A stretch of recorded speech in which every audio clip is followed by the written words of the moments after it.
call me fuego. 93 like me. Fire in the sheets, spending summers on the seas. Quedo, no way home. Better feel life on the day. Yeah. Global Loot League, the two guys, and were able to perform extremely well. Won a lot of money. Probably the biggest performance of their life, but they managed to also play another game and then come back, and are now performing at the very biggest stage again.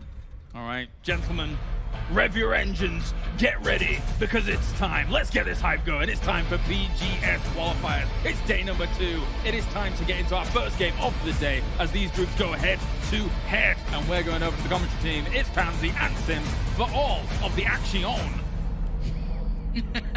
Yes, indeed. We have the pleasure of bringing you all of those matches today. Starting off with Miramar, heading into Sanok then, and closing out on Erangel. No better way to do it, so I'm super excited to see this. And we have a bit of a cold front in this kind of...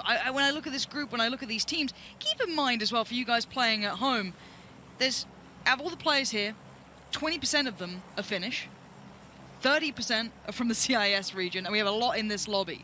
So this is a bit of a cold front coming through. So I'm looking forward to seeing how these players play. We get to see a lot of new teams coming in because we have that additional group now switched into the matchup. And I'm excited to see the likes of Raise Your Edge. I think it's hard to look past that roster now. There's some very big names been picked up, and they've got to step up to sort of that reputation. Well, that's the thing. We remove one group, which will be Group B today. We remove the teams like Omicron, TSM. But then all of a sudden, we're throwing in the new look Na'Vi, Raise Your Edge Gaming, ENCE. I mean, ENCE, it's a new look roster, the Finnish powerhouse that won Pro League EU Season 1. Okay, things didn't go too well after that, and then even when we look back to the FaZe Global Major, it wasn't the best of showings. But they stuck it out. They stuck as a roster for the entire 29 season, and now they're back for 2020. There is no room to play here, not for 16 teams. This is going to be a bloodbath. You'll see they're all moving quick. Look at everyone's going to be diving into the oil factory, maybe even scouting the edges of Impala. Honestly, it's just a land grab. Take what you can find, whatever's available, any compound, any shack. Because outside of the oil refinery area and all the main bits, really, it's open land. It's literally field there. Yeah, now looking towards the south, we do see the bit of a backstab coming out, and Gaxi has fallen foul to it. I think it might be flushed out, but keep in mind, look up towards the top. There still will be other players looking to pick up these kills. Gaxi did go down regardless. That's not really the big factor here, but the southern side, it looks like it's closed. It looks like the entry point is not available, and the rest of Raise Your Edge still have to run that way, so Lynxy, Lost HD all have to work their way up, which is not going to be pleasant.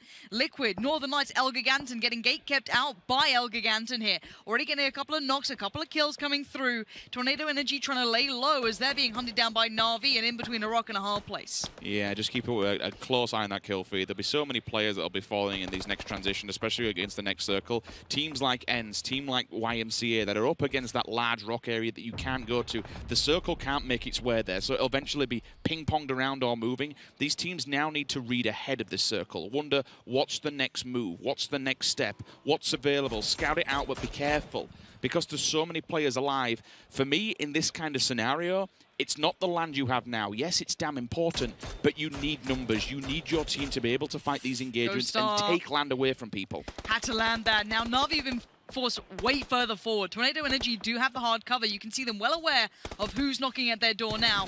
A little bit of a sloppy peek, but the nade was good. That's going to force Tab down. No way he's going to be picked up anytime soon. That's going to be a hard one for them to get back through. Kemba wants to refrag this, tries it, can't get it, but he's tempered them at least for a second. But the nades are doing really well as El Giganton are closing in themselves. They're sweeping around from the north. Northern Lights are behind them, so they have a time limit on this. They have to push and push fast. You can see the calls being made. The shots have come through. The Deep's already found one of them, so they know who's behind them now. This isn't looking good for Na'Vi. Losing two huge players like that back-to-back simultaneously from two different rosters. That allows El Giganton maybe to get into a better position and move in on this, but as you touched on it, Northern Lights are directly hot on their heels. Morphis has gone. Nail up onto Senya. The third one from Na'Vi falls. One man standing. This is bad. 1, 2, 3, 4 teams all on the CIS boys. And if Kemba doesn't survive this or get inside a house and pray for dear life, that's Na'Vi going down in 16th. Yeah, it looks like Exalt are getting a little interested too. Shiv's over there. It's gone north now. Again, Team Liquid, Welcome South George have played this perfectly. They've held, they've stayed calm. Welcome South George actually got really good positioning in this one. ENCE will finally have to move. They are now going to be forced towards it. Kemba still trying to stay alive, but there's so many threats on so many fronts. He might just go into frag out mode and try and take some players with him. That's all he has to do. Pick up as many points before you go down. You can see Shiv's cooking a nade, so Someone else smells action in this one. Oh, it's these kind of moments where there's just so many players looking for a room to get in. WTSG and Liquid, you touched on the position. It's fantastic. More importantly, it's in a great place to just welcome people with open arms. You have to rotate to them. ENCE, YMCA have got something as Shaq. It's not very much. ENCE are going to have to scout out those compounds. Everyone else on the northern edge, whether you scout, if not, you've got to fight. It's as simple as that. 4 teams can't survive there.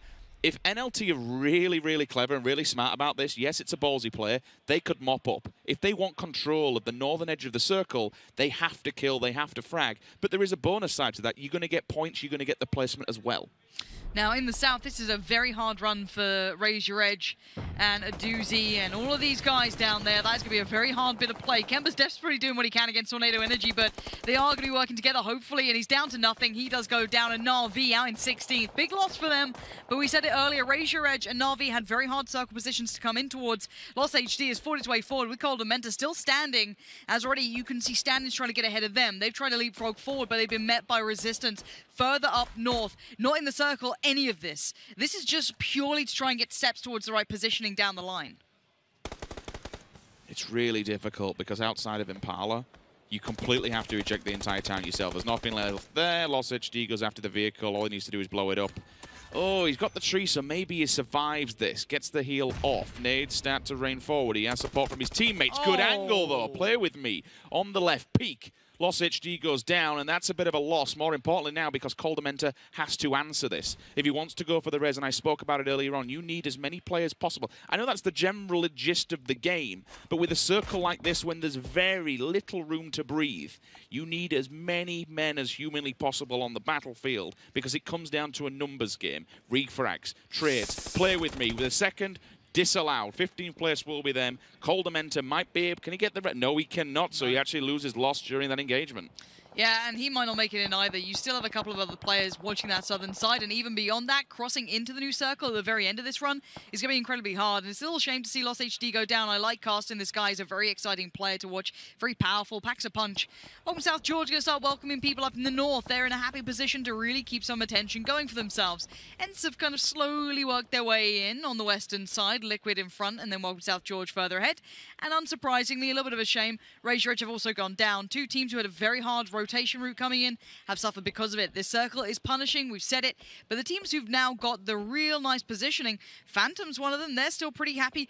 Exalt cannot be looked past. They basically control the entirety of the East. ENCE have moved from the safety net of the rock side and compound that they have, but they are kind of skirting the edge of Team Liquid's territory. There's nothing else really they can do. They can't go towards the south or the east for the simple fact that around the rock side they'll be out in the blue. YMCA are going to be holding the shack, which I actually do remember Squeaky playing a pretty mad game about a year ago within that shack that YMCA are holding. So maybe he does the same again and advances forward and takes that from them. YMCA, we kind of said this yesterday, for a team that's new to the big leagues as such, and that's no disrespect, but there are some big rosters here and you are playing in your first major tournament like this. They're playing scared again. Credit where credit's due. You can't do a real lot out in the open.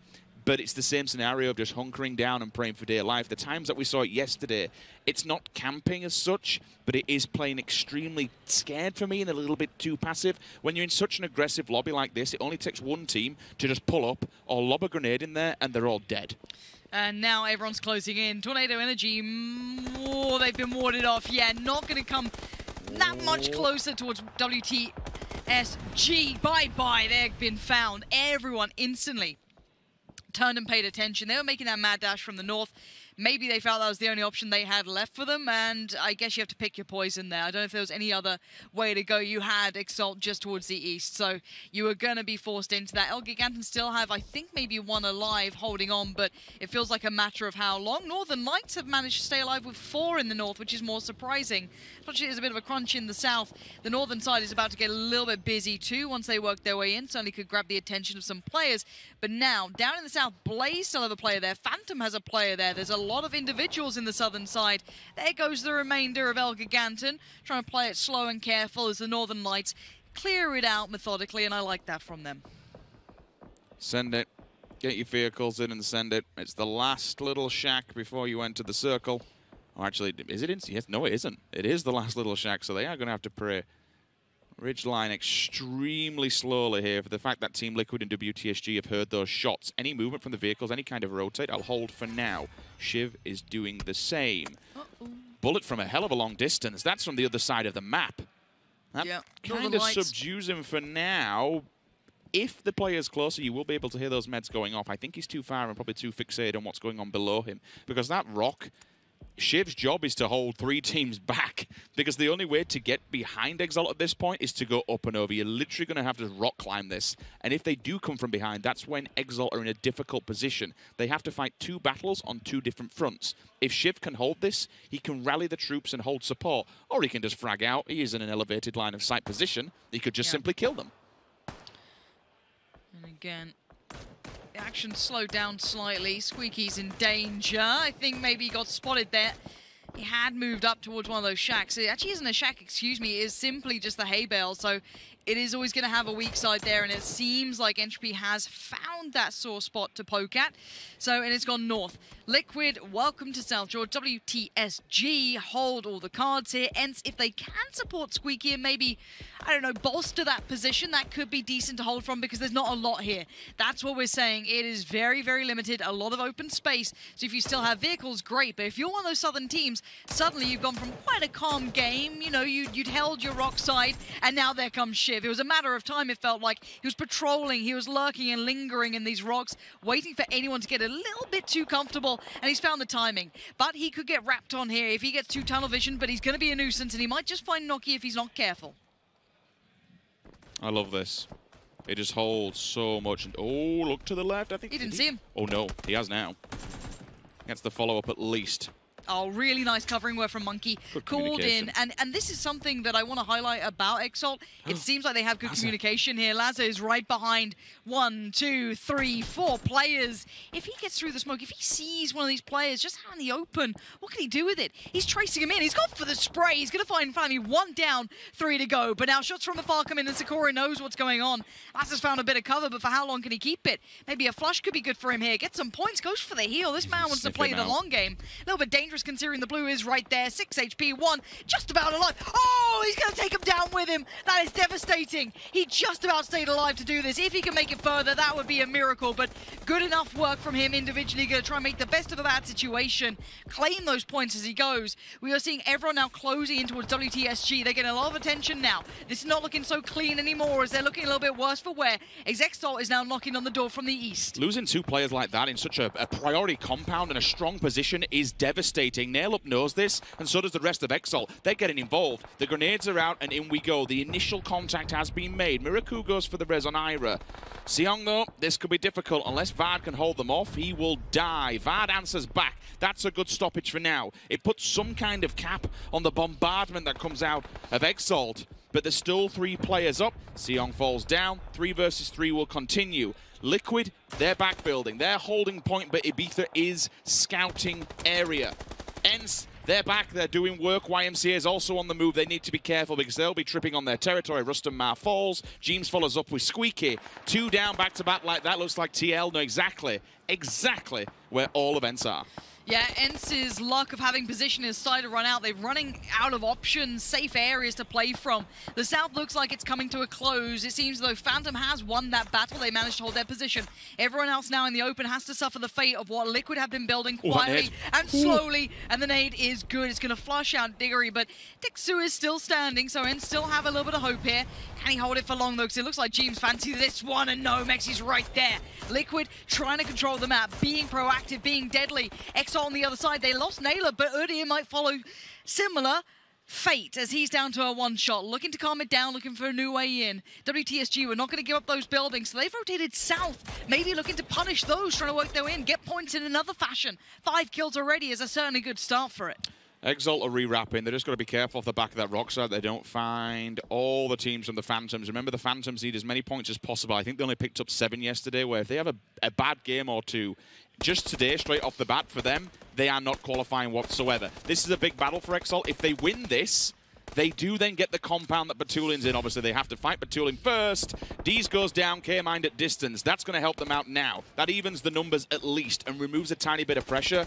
Liquid, they're just monetizing off of everybody's fates at the moment. This is fantastic work for them, looking at all this damage in the back, but it's causing so many teams so many problems. Yeah, Liquid have found the perfect timing on the form here. Can't overstep, though. That's a problem. Jeemzz going down is going to be a loss. Instant flush. Exor is eliminated, though. They've lost out on their southern swing. Phantom stays alive. Liquid continue the hunt. They want to take on everyone in the lobby. They're going free farming here.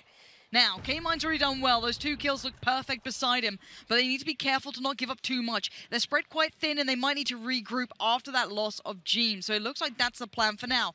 Fall back together as WTSG has started their move towards the south. Look at them sweeping as 3. Northern Lights might be dimmed any second now. Vard going to be clearing as he goes. Batulin's on the side. Nice timing on the peak, but now the swarm begins. That's Miraku's work coming in swift and not going to be messing around. Iroh still standing, but there, a nade from afar. That's Phantom. That's the Molotovs coming through.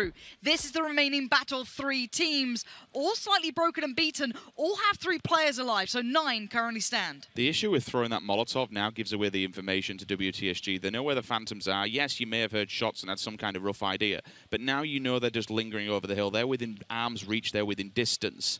mxey will hold that off angle all the way back against the circle to try and keep the Phantoms in check when they want to move. Circle is favorable to Liquid. Everybody has to come their way now. WTSG, to get themselves back into this one when they had 2 players down, it's pretty damn good. For Phantoms, a win here would be better. It would be phenomenal and a fantastic way to try and get themselves back in the game to make it to Berlin. They might be able to isolate mxey. I don't know. He's a very, very calm, well-rounded individual player, and he does have the supporting side of Ibi and Kaymind to ensure that no one's coming from the other direction that can peek him. So he can just tunnel vision towards Team Phantom, but their utility has, you know, some legs to it here, Phantom. They can build a little way in. It looks like they've managed to put 2 players in towards the new circle. WTSG are about to do the same. Miraku and Vard have also pushed up. They're going to late play on Iroh to ensure no one swings around from the south to the east. You can see it on the map. They're going to hold back. It's a bit of an even situation for WTSG and Phantom. So you can look at those almost in a similar fashion as Liquid maintains so much control of the rest of the map. I like how Liquid have been approaching not just this game, but the ones that we saw yesterday. These individual players will happily sit on their own. Yes, we see the 2-2 splits when it's needed, but holding these off angles, just it denies any space to move. There's no breathing room at all, and it's so claustrophobic to teams that want to try and advance forward. Kaymind, let's go. Let's see if that spray's just as good. He's already found 2 pretty decently ranged kills, and that's going to be another. I don't know if that's recoverable, the nade. I'm not sure if it's far enough. We'll find out. Oh, boy. It's pretty close. It's pretty damn good. Kaymind going to claim it, and now this looks like the go point for Phantoms. They're kind of, bubbling up a little bit, getting a little bit closer towards WTSG. They haven't decided to push, as there is a little bit of elevated ground, which probably Liquid could be able to see them on. Now, WTSG might just try and find the kills themselves here. Very close by. Vard gets the first couple of tags. Kaymind's not done. This scar in his hands looks very, very deadly. Sprays away with the 4. Making it look like a 10 out of 10 as Ibi just off to the side. Look at these complementary positions. You said it. They don't need to be on top of each other. They know these angles are covered. They can just hone in here. As long as they don't get too distracted, too overwhelmed, they should be able to free farm this lobby. And Kaymind's coming into his own. We've been waiting to see this young man really step up in this team, and this might be the time. Recrent does get punished, and there goes WTSG. Just pins it in. Now, what's left on the other side? There's not much for Phantom here, but if they're individually stepping up, maybe there's something. Buster's looking 3'd up, so that could be some damage coming back towards Liquid. But Liquid have 3, so they have the advantage of numbers. Ooh. And Kaymind is looking deadly today. Is there more? He doesn't need it. mxey's got his side, and Liquid kick things off like champions. Banging day yesterday, even better start today. 20 points on the board just like that. 10 kills, 10 points from the win. That is a very, very good start. Calm, collected, and more importantly, controlling. How they just disable teams' movement at the end is wonderful. Putting individual players, mxey, Kaymind, I mean, I'm not going to take anything away from Jimbo or Ibi, but having them play solo Ranger statistics and just sitting on pylons at the back of each map and watching, it's bottleneck. It's so claustrophobic to rosters. They can simply not move. You saw Phantom, you saw WTSG. They were together and for good reason. There was nowhere else to go.